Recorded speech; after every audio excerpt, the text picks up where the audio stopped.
Everyone, if it's 11 a.m. Eastern Standard Time, it's LinkedIn Live, Hour of Empower. The key words today are self awareness. I am so privileged and honored to have Sarah Dawkins back and our brand new special guest, Samaya Noor, who's with us and has a fabulous story, an incredible, successful lady of the world, very international, and so is Sarah. So we got a couple international superstars. Chat's open. We depend on you to direct us and allow us to give as much relevant information as we can and as many numerous takeaways as possible. With that said, Sarah, bring us up to date and what's your initial thoughts on self-awareness? Oh, thank you, Don. And actually, Kelly's just reminded me it's Father's Day in the UK and in America too. So happy Father's Day to everybody out there.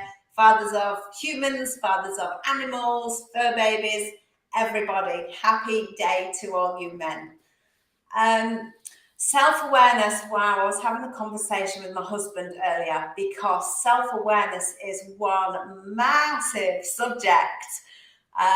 It's a huge rabbit warren if we want to go down and look at it in the many aspects, the many facets of it. For me, self-awareness is about being able to see clearly, about being objective. It's about introspection and reflection, about understanding your own thoughts, needs, behaviors, beliefs, but also it ties in with empathy as well. So self-awareness is about understanding how you interact with others and how others reflect back to you and interact back with you. That was my very first thought on self-awareness. After speaking to my husband and we opened a few more doors and we went down a few rabbit warrens, self-awareness is linked to consciousness. What is consciousness? Is it self-awareness? Is it that conscious memory, conscious experiences that we're having? So does that mean we're self-aware when we're asleep and we're dreaming? Because are we having that conscious awareness of our dreams, or have we forgotten our dreams? And it's that subjective experience. So self-awareness is one massive subject. What's your take on it, Saria? Thank you, Sarah, for sharing that. So first of all, happy Father's Day to everyone, because I think it's like Father's Day around the globe. And it's a lovely Sunday here in Toronto as well, pretty sunny. So I'm very happy. And it's really interesting to hear your thoughts around self awareness. So I will just share a little bit about myself, and then probably it will give some context to our listeners that why my take on self awareness is more towards the side which I have right now. So I am from a corporate world, and I have been a global citizen for past 13 plus years, and I have lived across 4 continents, multiple countries, and I have worked with Fortune 100 companies as well as startups, and most like currently I'm in executive roles with the corporate sector in technology. Initially, when I started my journey as a student, as an individual, I thought that self-awareness is a stand-alone personality trait, and you need to be self-aware in order to perform better as an individual. But over the period of time, especially in corporate settings, and I would like to approach self-awareness from a leadership perspective, that self awareness is actually one of the key pillars of emotional intelligence. And now, research and data clearly shows that emotional intelligence is way more important than someone's IQ or intelligence quotient when it comes to being a successful professional, a successful leader, and a successful individual in life. So I think self awareness is being the key pillar of emotional intelligence. It starts from knowing more about yourself, being more aware and conscious about your own thoughts and feelings, but not only being conscious about your thoughts and feelings only, but also be aware that where those thoughts, feelings, and emotions are stemming from. And once you're aware of that, so usually when you work with psychologists or therapists, they tell you when you're aware of your emotions and where they're coming from, you are better able to manage those. And then you can better able to relate with others through your own self awareness. So that's my initial take on self awareness. And of course, during the conversation, we would be talking about so many different aspects of it. And, based on what our audience will like to know more about it. Well, I mean, that was just a rocket ship launch. I mean, we got so much distilled wisdom in such a short period of time to so many in real time. And that's the key, is the new awareness. And I look at self-awareness as part of mutual awareness, as a half of it. Self-awareness without another person is just self-reflection, and that's all good, but you find out who you are by the projection you share and the reflection that comes back to you. And I think that's where growth comes from. But the most important awareness is the audience, so we don't want to forget who we're here for. Kelly's here. Kelly's just great. I mean, I can talk and talk and talk. We should have a show with the word just Kelly as the primary focus. So thank you, Kelly. Thank you for all your fathers out there.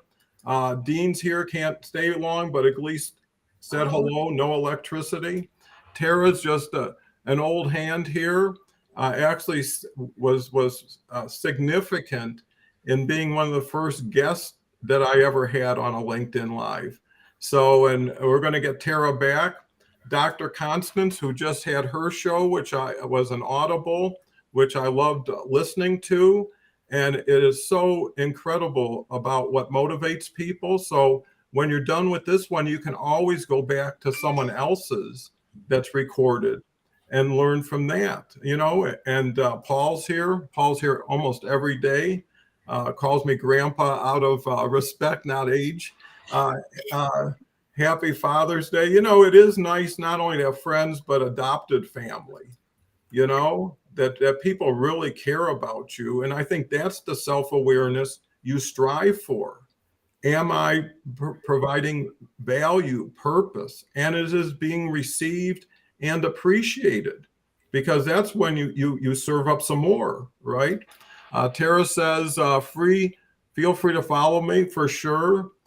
Feel free to follow everybody and connect with everybody on the screen. This is your golden opportunity to really build a core support, especially if people are like-minded and interesting and can complement what you have or what you're looking for.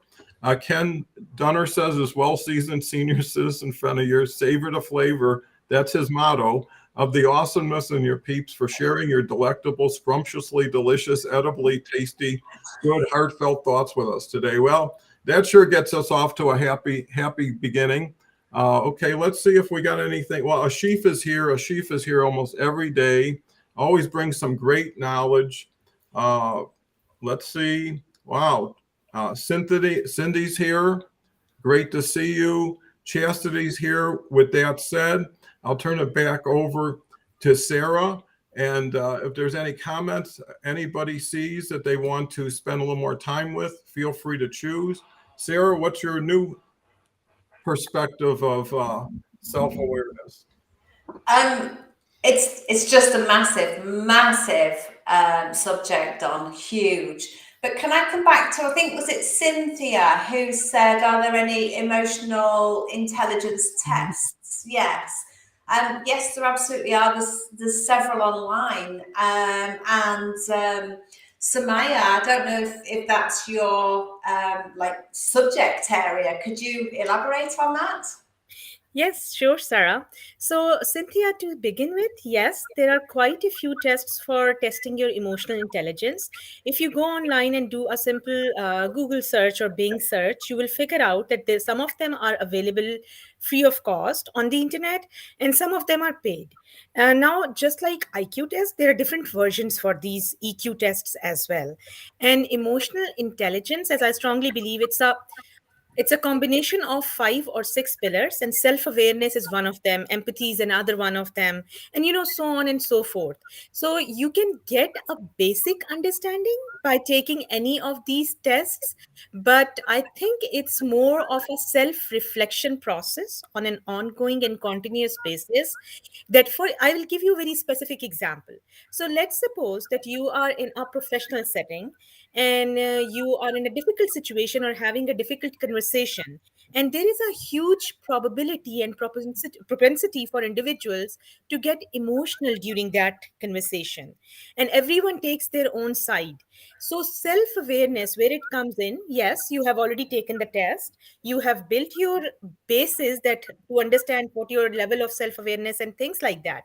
But I think after having that difficult conversation or during that difficult conversation, which would be definitely very challenging and will come with practice, you need to sit back, relax, get yourself out of the emotion, and see the situation as a third party, and reflect back that, oh, well, if I was angry, if I was frustrated, if I was a bit loud, so that was because of an emotion. And I need to, first of all, what that emotion was, why it's related to this situation, and what this emotion is stemming from. Do I don't like the individual that much, or things like that? So that self reflection comes with practice, and I think that is really important to understand self awareness in the long term. And once you understand yourself, where your emotions are coming from, it's slightly easier for you to be on the journey to understand others. Well, that was quite an answer. Yeah. I think it was quite a question. When I'm hearing and thinking what everybody's saying, and that's the nice thing about being spontaneous and responsive, is it's what's fresh. It's based on what happened or what you heard prior to what you're about to say. Self-awareness, really, if you take it to one extra level, is vision, right? Awareness is seeing. And one question with seeing and reflection, self-awareness, is what mirror are you seeing it from, right? And if that mirror is not clear or it's cloudy, your awareness is not going to be as aligned or as real to the situation. So I think one has to clean the mirror and have an honest reflection and honest self-awareness, because sometimes self-awareness will justify more bad behavior, right? Depending on how you position yourself. So before I turn it back to Sarah, Paul has an interesting comment. Writing for me has been a massive tool I use for self-awareness because it's hard to see the picture when you're in it. So I'm able to check myself and notate things in real time. Well, it's so much easier to look back than look forward, and the more you have look back, the easier it is to look forward, right? Because you start duplicating patterns, seeing alignments in certain things. So what happens is the surprise of your awareness isn't as great as you get older because it's happened before. It's almost expected to happen again. And being aware of it does not judge it, does not discontinue it. It just says, I recognize it, and sometimes is not the time to act on all your self-awareness. It's a time to plan your future actions, which then gives you a time to adjust, because I think Samaya made such a great point, is people overreact because they're reacting instead of responding, right? And if you had an awful text that you were just about to send based on your emotions, you will see that text melt to softness if you give it more time, right? Because you'll at least know your state of mind, but you also know you didn't have to hammer it home. You could just send the message and not the impact from you. So with that, Melissa Cohen's here. I'd love to have her on the show. There is a wonderful course called Positive Intelligence that aligns with a lot of this. I recommend it highly. Cindy says, I am an empath, but I'm curious about the test. Depending on the situation, I can take on their emotions or deal well with negativity. Self-awareness is very strongly connected to mindfulness, Ashif says. Here's Paul back. In my experience, it's all about clarity because everything is relative. I found asking questions are a great way to gauge someone's self-awareness. Well, that's why the mutual awareness makes so much sense, because you can ask or you can show and say, what do you think about this? In other words, most people say, I just saw what you did, here's how I feel, instead of saying, what was your intent? Are you even aware of what you just did? And that gives somebody a chance to get aware and apologize, or say, hey, I didn't even realize, or I didn't know you were sensitive to that. And, it wasn't my intention, right? So intention has a lot to do with awareness. Yeah. It's not the thing that happens to you, it's everything that surrounds that thing. And if you only take it as a specific, and if you give it more time, because there's nothing to say you can't develop your self-awareness towards something. Instead of like, something dramatic happened, I got 5 seconds to get aware of it. It's like building a case. You start accumulating evidence that proves it, disproves it, and eventually you get balance and time. And I think that's important. So Sarah, so much coming through here today. So let's come back to, was it Sharif, I think, mentioned about the mindfulness. My understanding is that it is very connected to mindfulness. And when we become mindful, we become in that present moment to become very hyper aware of everything that's happening near to us within that moment. And that's when we can practice self-awareness, because it's about understanding what's going on, if something's been said, what's happening within our lives, and we can go inwards and see how we feel about it, see what our beliefs are about it, but also take it back further and look at where have our beliefs come from, as you alluded to with the mirror and the cloudy mirror. We can look in that mirror and see what's there based on our life experiences. We tend to judge situations based on what we've experienced previously. And most people run in autopilot. So they're not being self-aware. They're running in autopilot about 90% of their lives, coming from their subconscious mind, doing what they're doing. It's like driving a car and suddenly finding you're at your destination. And you think, how did I get there? Well, life tends to run like that. So if we can stop and be right here in this moment, we can become self-aware. So that's how that mindfulness links to the self-awareness.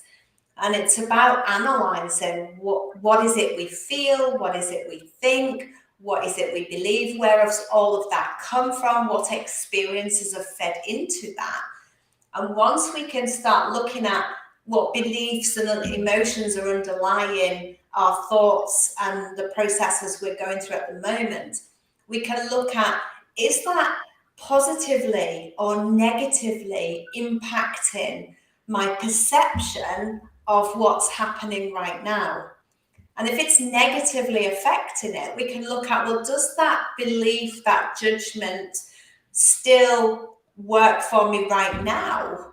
Or am I open-minded enough to take on board new information and look at the situation through different eyes? And again, that's where that empathy comes in.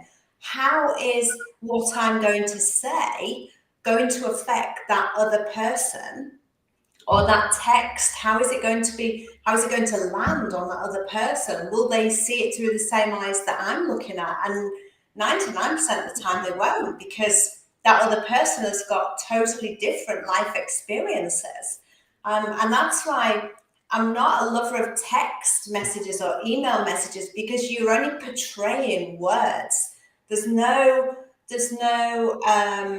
feeling behind it. There's no emotion behind it. It's just words, and those words can land wrongly depending on that other person, that recipient's life's experiences. So Maya?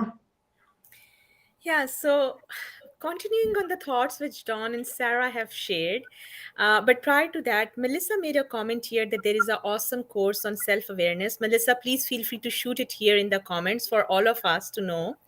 And then if I take it from what Dawn said earlier, I think he's like, when we talk about connecting the dots like forward and backward, I think that makes a lot of sense, because when I mentioned about self-reflection earlier, I think self-reflection could have two main pieces. One is retrospection, and the other one is introspection.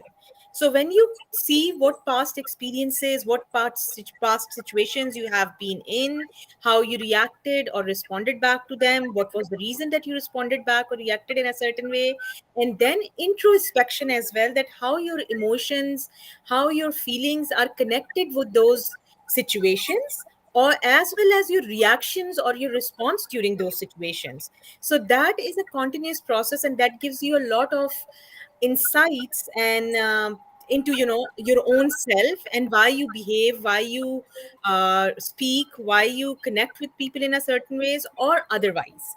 So that is really important, and I think self-awareness is based on self-reflection, and self-reflection has two distinct parts of introspection and retrospection.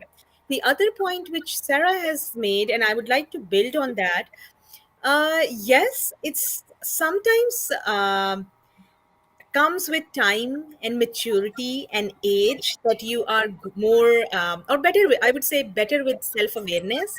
But I would also like to highlight that based on my personal experiences or what I hear from fellow colleagues or friends or peers or people in my network, sometimes it's just the nature of it that people go through their entire lives without being self-awareness, and it has uh, nothing to do with your age, your maturity level. Sometimes it's just the nature of it that nobody, like, they have never came into contact with the fact that emotional intelligence is a thing and self-awareness is a major part of it.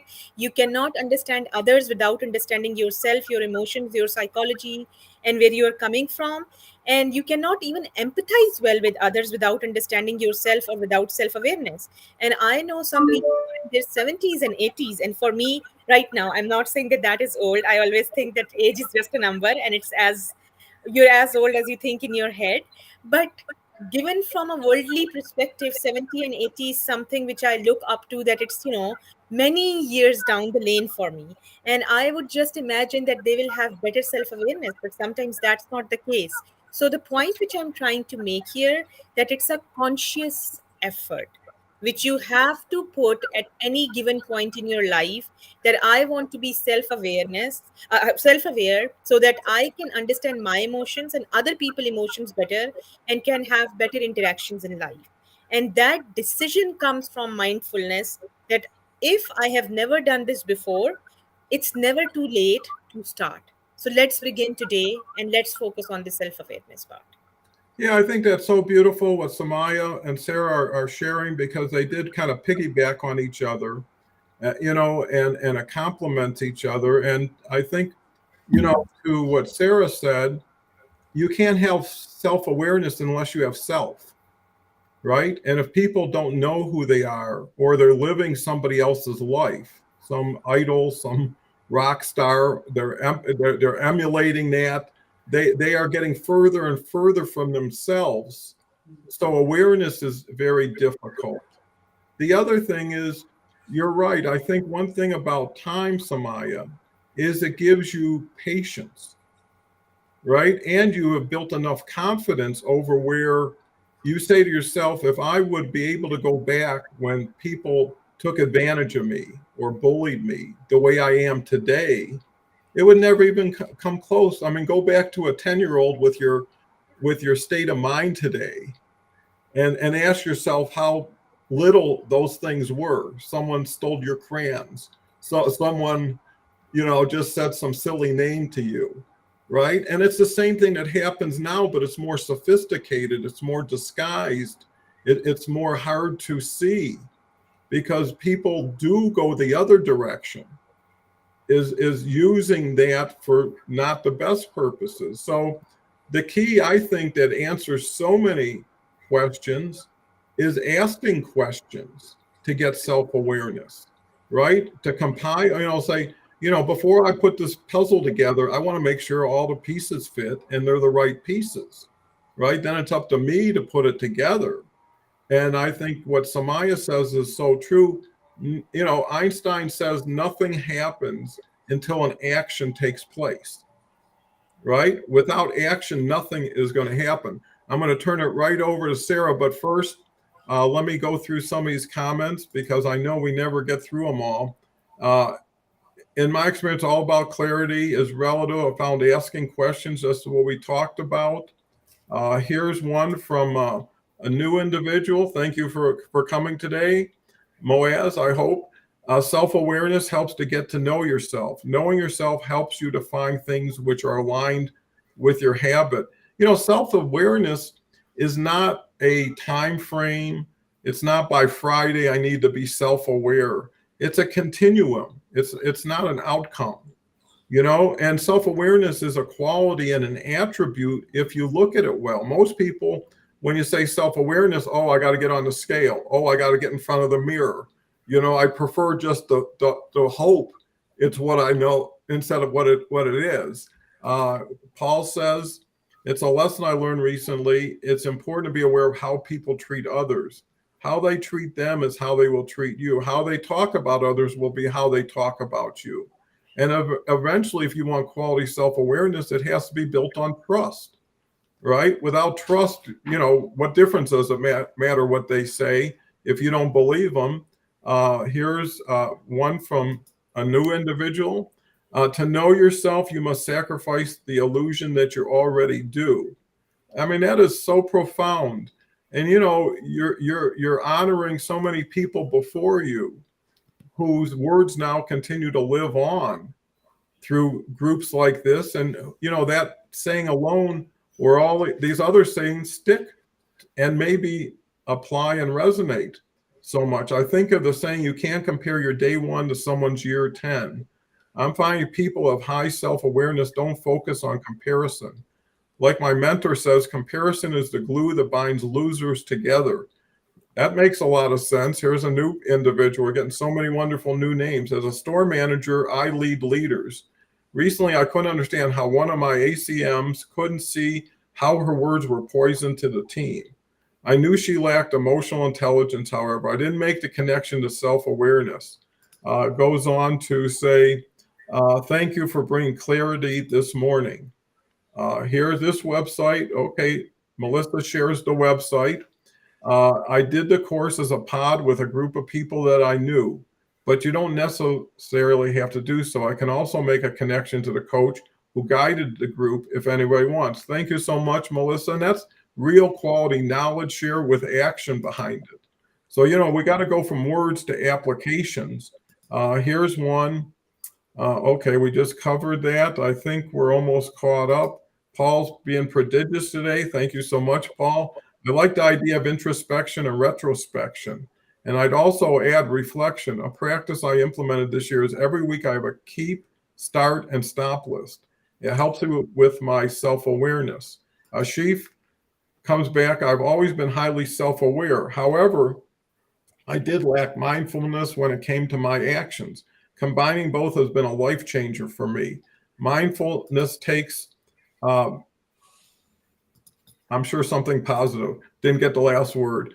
Here's Paul. Gosh, thank you, Paul. I think a profound quote I heard the other day from Lisa Nichols. Most people won't ever become who they want because they focus on who they've been. We're caught up. Sarah, hurry up before it starts coming again. Do you know, that's a great quote. Thank you, Paul, because I wanted to come back to, I think, Paul, it was another quote that Paul put up about knowing ourselves. And you yourself said about trust, and this is about focusing on who they've been. And I want to bring up about being truly authentic here, because self-awareness, being aware of yourself, who actually am I? And a lot of us grow up becoming somebody who will please others and stay away from conflict.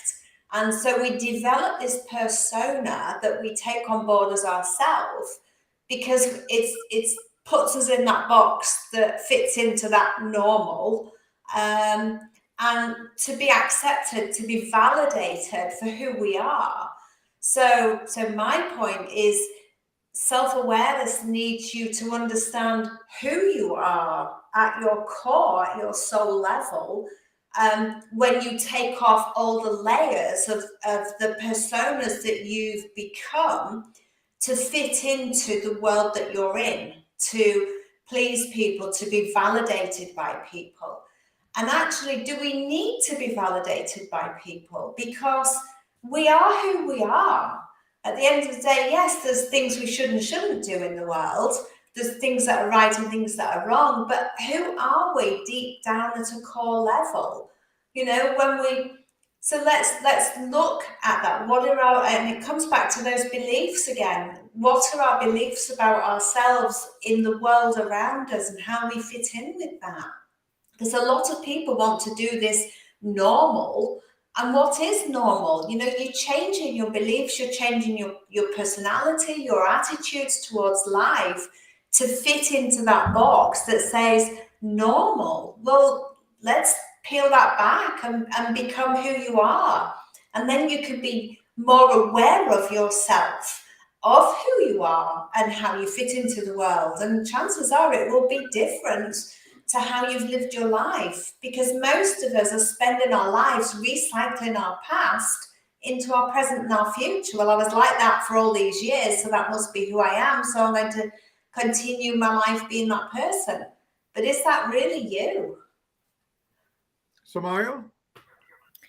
Yeah, so I mean, there are a lot of wonderful comments here in the chat I can see.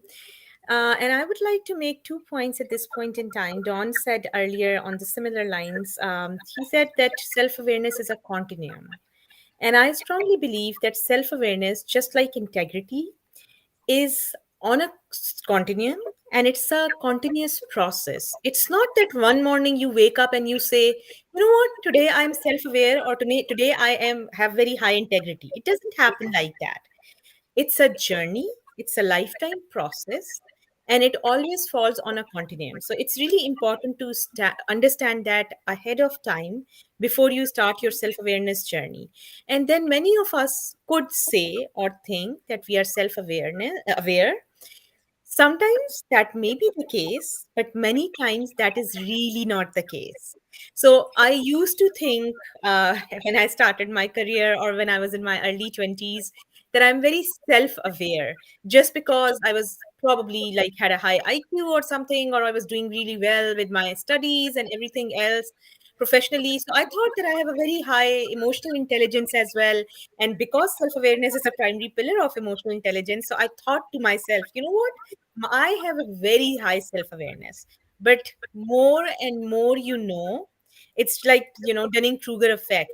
Then you realize that probably I was wrong.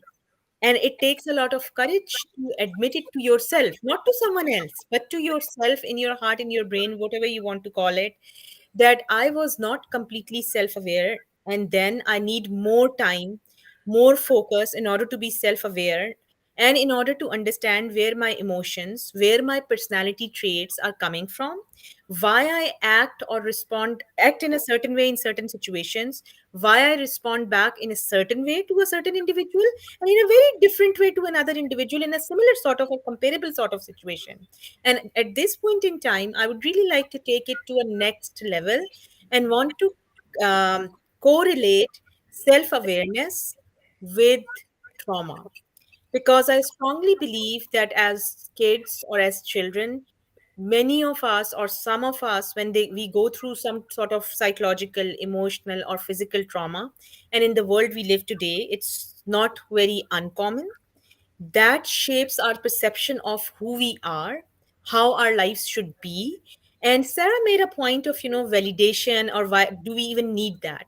I think it comes, if we go into the study of psychology, it comes from a very human reptile like nature, that as human beings we need the validation of the people who are important to us, who are near to us, whether those are family, those are friends. So we cannot completely get out of that reptilian mind which is there, and it has been created by the universe like that.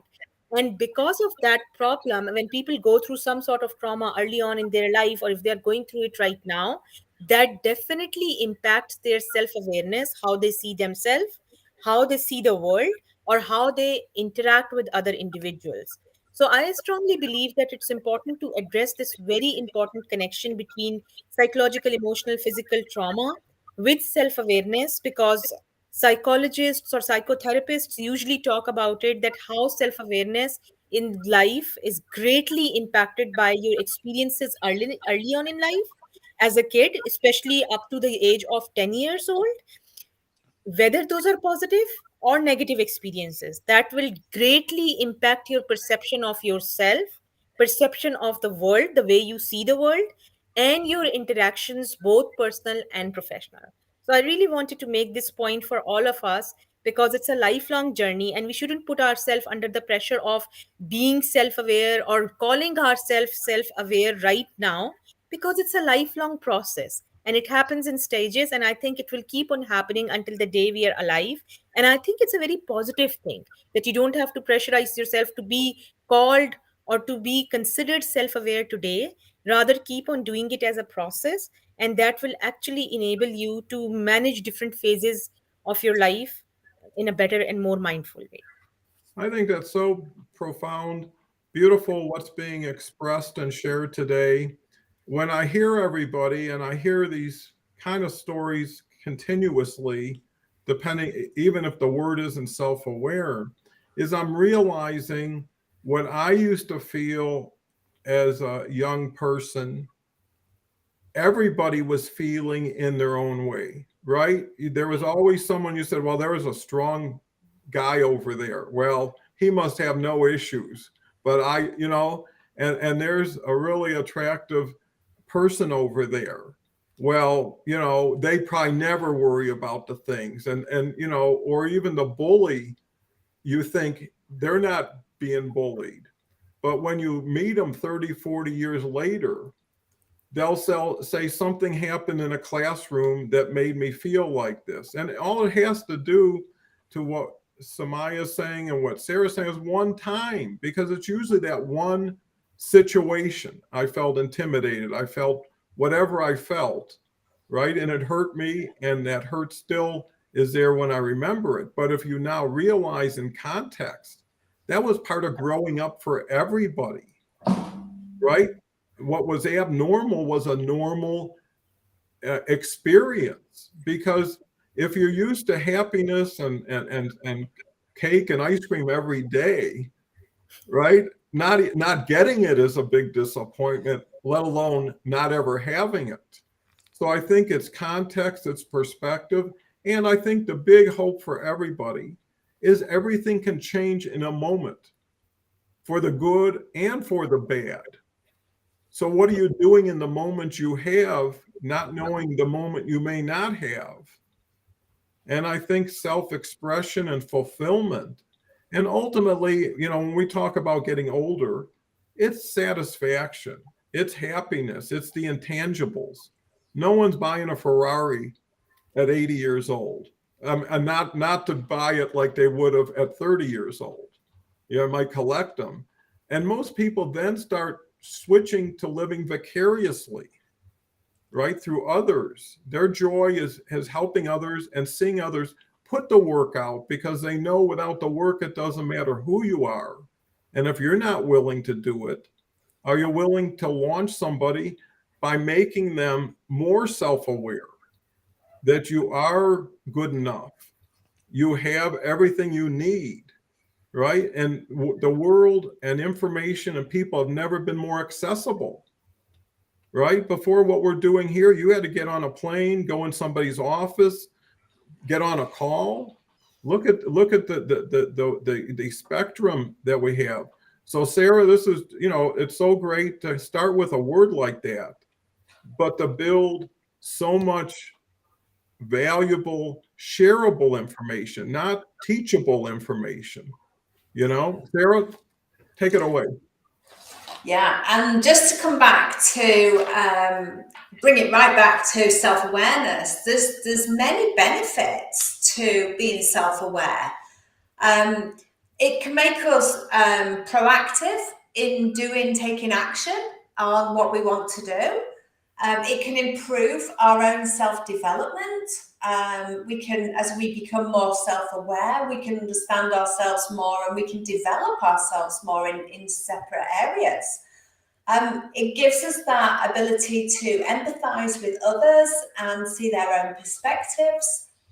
I think it helps us to practice self-control as well, because when we understand how we respond to certain situations or certain people, we can take that moment to practice that pause and understand what it is that we are doing, what we're thinking, and where that belief has come from, and why we're responding like we're responding.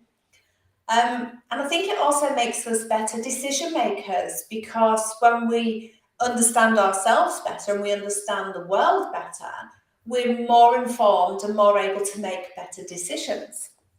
And I think also all of that enhances our confidence. So if we're more self-aware, we become more confident because we know what we can and what we can't do in the world. Makes sense to me. Samaya? I would like to start from one of the comments. I think Paul just said the adversity quotient or AQ, and he mentioned that how adversity or some of the challenges or hardships in life make you more self aware.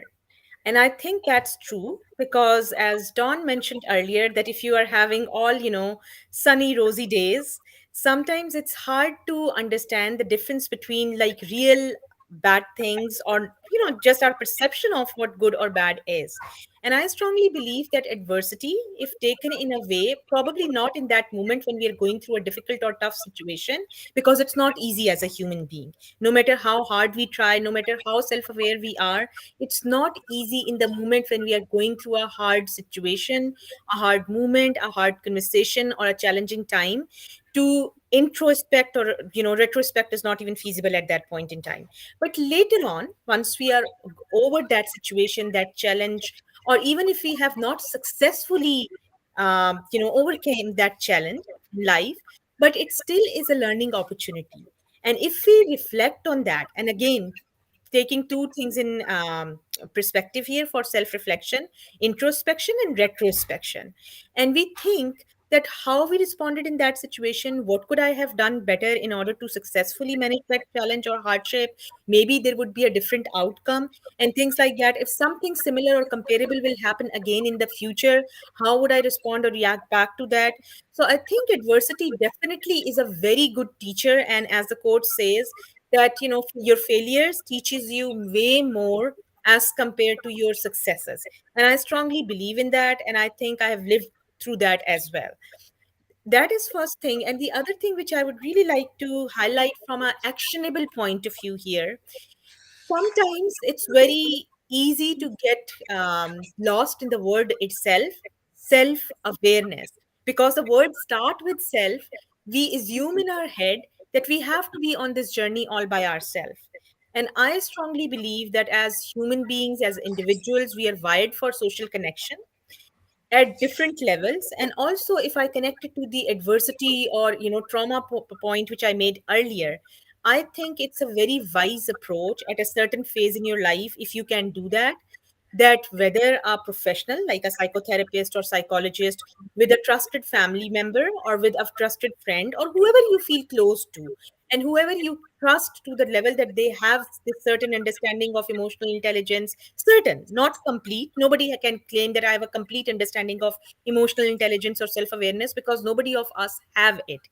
But you can pair up with them, and you can be on this journey of self awareness along with that individual.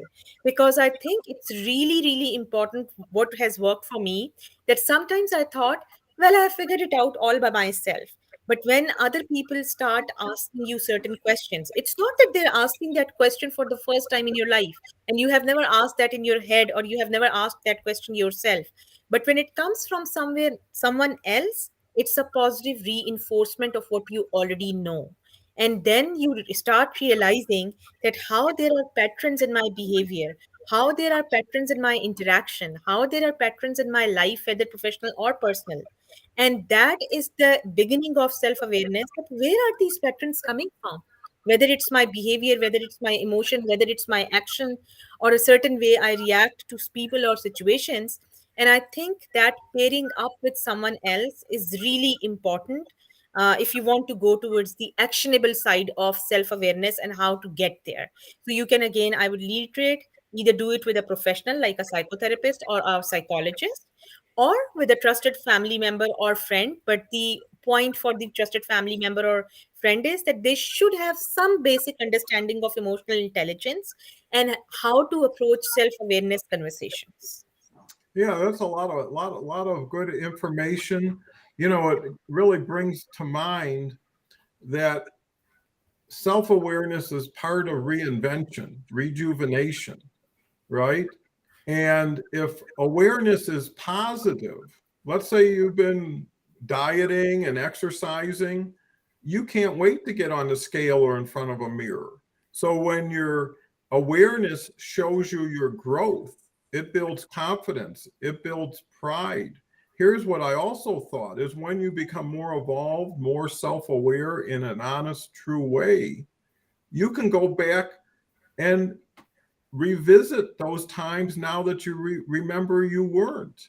How valuable is somebody who 10 years ago did something that you never understood or didn't really feel responsible for, but it was put to you or towards you, and that person calls you up and says, listen, I just got a revelation. I was just awful. I didn't realize how bad I was. You know, I just want to share that, and can you forgive me? Right? That's about 30 seconds that could erase 10 years of doubt. You know, people know what happened. They don't understand why it happened or it didn't have to happen. Let's just say that. So, you know, we've got some great comments. Uh, we've got Deborah, my network is my algorithm. Thanks for this comment. Paul says, it's about experience. Anyone can come on social media and say all these platitudes and things that sound great, yet in reality, it's a different story. You know, showing is so much more valuable than telling, you know, and you're defined by what you do, not who you say you are or what you plan on doing. And that's where you find your friends, is when you ask those questions. I mean, if you look at self-awareness and what we're talking about, it's a puzzle.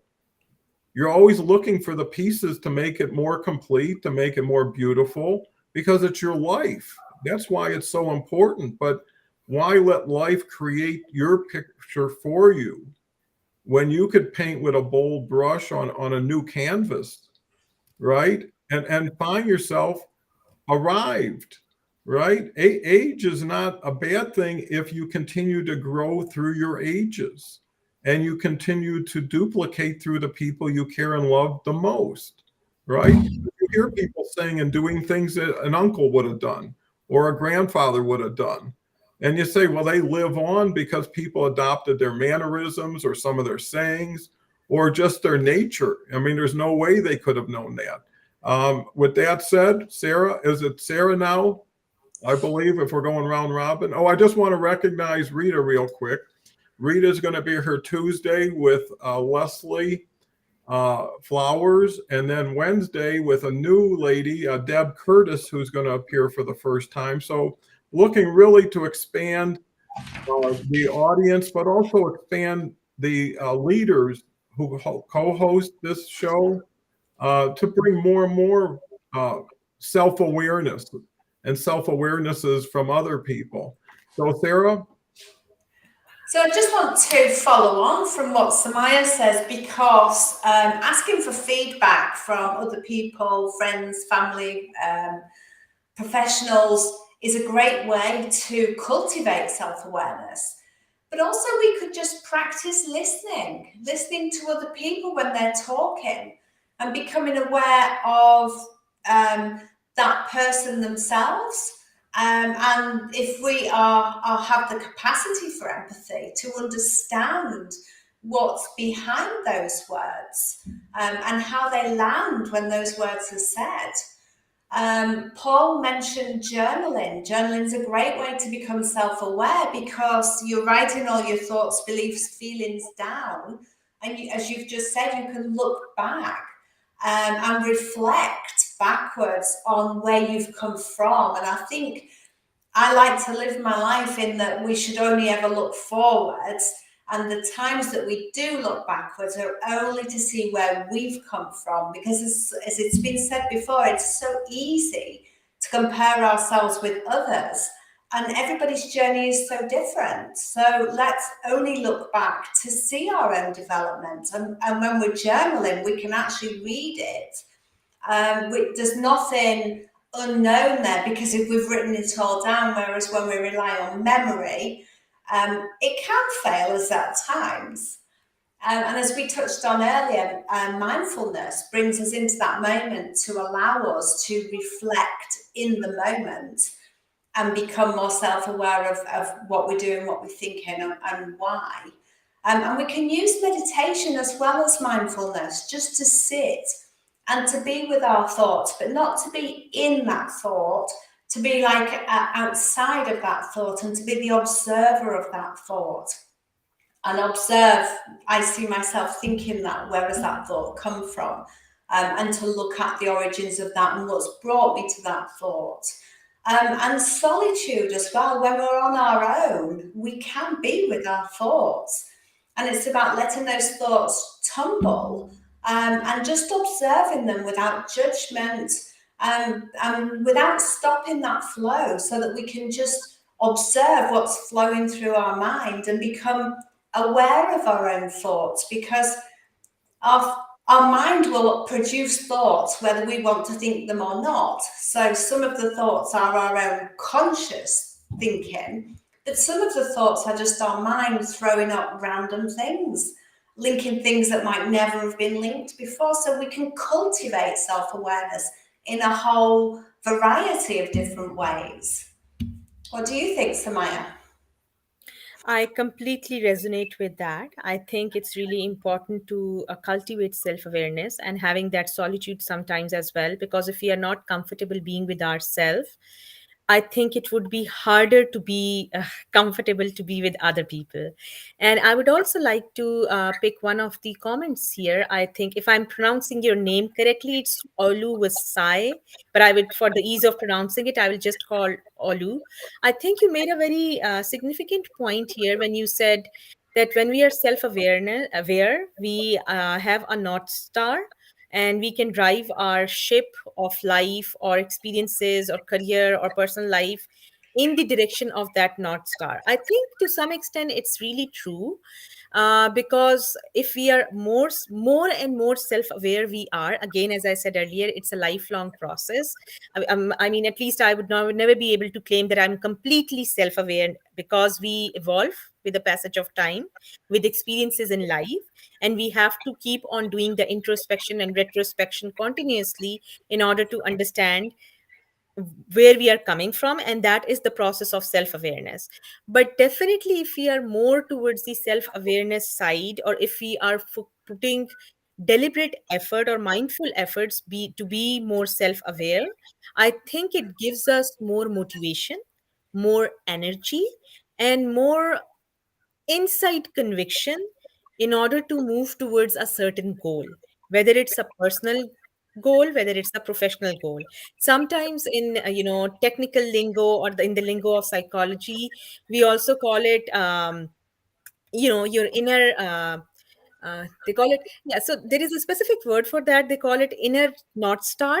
And then they say that you have your locus of control, in which is internal. So that's the term which is used in psychology.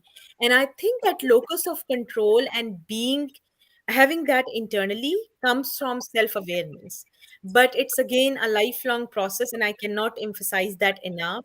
And I strongly believe that yes, the more you are self aware, there is more conviction towards your goal, towards your relationships, uh, towards everything you do, because you are mindful that why you are doing that.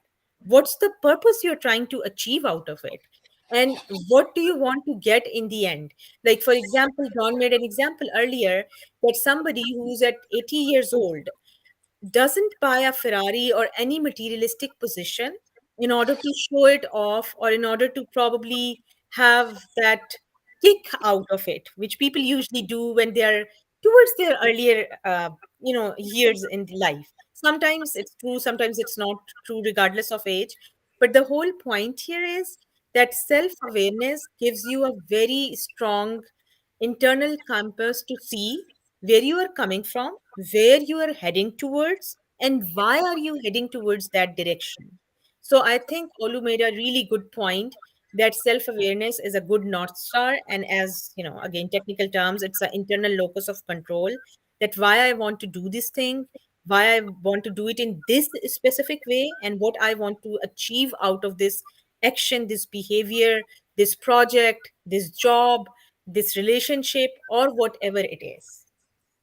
Yeah, and what comes to mind, and this has been a great trio because it's harmonizing and syncing so well, is to Sarah's point, it's environment while you're being self-aware, right? Having a positive complement, being in nature, right? Looking at something, hearing music that motivates you to calm down, to relax, to slow down, and having a positive complement to your self-awareness versus a negative distraction where these old ideas and thoughts keep yelling out and disturbing you, because it seems like everything that there wants to stay there. And in order for change, something has to leave to open up something to come in. And change itself is difficult for anything. People get in habits, they get in routines, they get in comfort zones. And over time, they learn to be uncomfortably comfortable. It's like clothes. Some things fit at certain times, no different like Samaya's point. When you're young, you show off because you haven't done anything. You haven't achieved anything. So now it's like, look at my car, look at my whatever. And that's going to be a definition of me. As you get older, and it reflects itself in reunions. I've seen the 10-year reunion, the 20-year reunion. I actually took my mother to her 65th year reunion, which was incredible. And what happens in the early reunions, what are you doing? How's your family? What house do you live in? Right? As you get older, people get to know you and you get to know yourself, and you're not showing off as much, but there's still competition. When you get up to 60, 70, 80, it's like, glad to see you're alive, glad to see that you're here. I mean, and that's where people, the opposite of being bullied as a kid, people should compliment, revere you because you made it. Getting through life with happiness and joy during life, not as the final one day where you get your cake and you get your gold watch and the next day you go back to where you were, but a continuous happiness journey. And I think self-awareness gets checked by how happy are you with your awareness now? Now that you've seen the picture develop, is this the picture you always wanted? And if not, let's take another picture. Let's come back in whatever period of time, change your outfit, change your facial expression. You can do that. And the beauty of whatever's happened has happened. It's done, right? You can revisit it. It's not going to change, but why not reinvent it? So with that said, we're almost towards the end. Samaya, I'm losing track. What's your thoughts of the show and all these comments and where self-awareness has started and now evolved? I think it's a great time on a Sunday morning to have this type of conversation. It's very introspective conversation, very thoughtful conversation. It was great speaking with you and Sarah, and also with listening to, or reading all the comments from our listeners and audience, because many of you have made wonderful comments.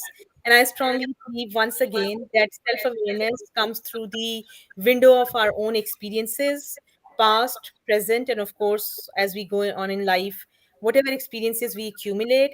But it's really important to break those experiences down to the building blocks of it and realize that how it works and how it impacts our motivations, our interactions, our decisions, and our actions in life. So it was wonderful being here. Thank you so much for having me, Dawn. And what do you think, Sarah? I love this show. It's great because we have so many people interacting, and as Don says, it's about the audience. We're just here to help out with some words of wisdom, and when it's not us, it's other people, and we're just sharing that wisdom with everybody. And as well as us sharing it, people are having their own conversations in the chat boxes, which is fabulous. But my last words on it are, I think when it comes to self-awareness, you have to be truthful and honest. To understand yourself. It's easy to put on rose-tinted glasses and go, yeah, I'm like this, and I'm the life and soul of the party, and I'm this great person. But am I really? Is it just these rose-tinted glasses that I'm looking through that's giving me this illusion that I am this nice person? So if we can take a really deep and honest look at ourselves and reflect on where we've come from and where we are now. And as you've said earlier, Samaya, trauma, I work with people with previous traumas on their emotional health. Traumas really impact negatively in our lives. So understanding that and working through that as well, and being honest about what's happened, so that we can move, accept it, forgive it, and move forwards. But we have to be truthful and honest in our own reflections of ourselves. Right. Yeah, I mean, the information is so valuable, and I'm not just saying that to say that. What I am self-aware of is how lucky I am to have individuals like Sarah, Samaya, people in the audience, because we all got better together today. We all learned some new things. We learned new ways of looking at things. We shared each other's experiences all in an hour, right? There's like hundreds of comments that are happening during the show. And what happens tonight? What happens tomorrow with what you learned? And sometimes it takes someone else to tell you, boy, you've changed when you didn't realize it. Because I've had people say people are taking better care of me, they're respecting me more. I don't understand. I said, well, if you have a daily motivational, trusting community that you go to instead of the gym once in a while to build your confidence, to know you're not alone. I mean, all these conversations say, I thought I was the only person who had to deal with that. And when you say, I'm one of everyone, then it takes the stigma away of the mystery of why me. And the answer is, why everyone? That's just the way it is. And I think that's so beautiful. And take what we're doing and sharing and do the same thing for the people around you and start the conversations.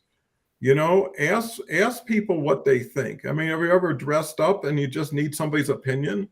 Or the first thing you do after a haircut is the first comment defines that haircut, right? Even the first expression on their face before they say it. And I think if awareness is learning about the details, the nuances, the facets, that's where the life is in life. It is that little time where, wow, I never knew that existed. We had a word the other day called wow, and your self-awareness can make for more wow moments. So we can go on, but we won't. Leave you a little bit in suspense. Tomorrow we have Gretchen Skelka, and Gretchen, she's just unbelievable, and it only gets better. So, and it wouldn't be anything without the audience, and we wouldn't have done as well. And one distinction I want to make is we're in the audience. We're 3 of 50 or 3 of 100. We mean to be shoulder to shoulder, being in the same place because we are valuable as individuals, and there's always hope. So with that said, rest up, come back in about 23 hours and we'll do it again.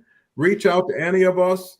We're all accessible. If there's any questions you have individually, or you want to know a little bit about Sarah and Samaya, what they do, what they can do for you, you've gotten to know them, see them, and hear them. And this was not rehearsed. So everything they said was in the moment.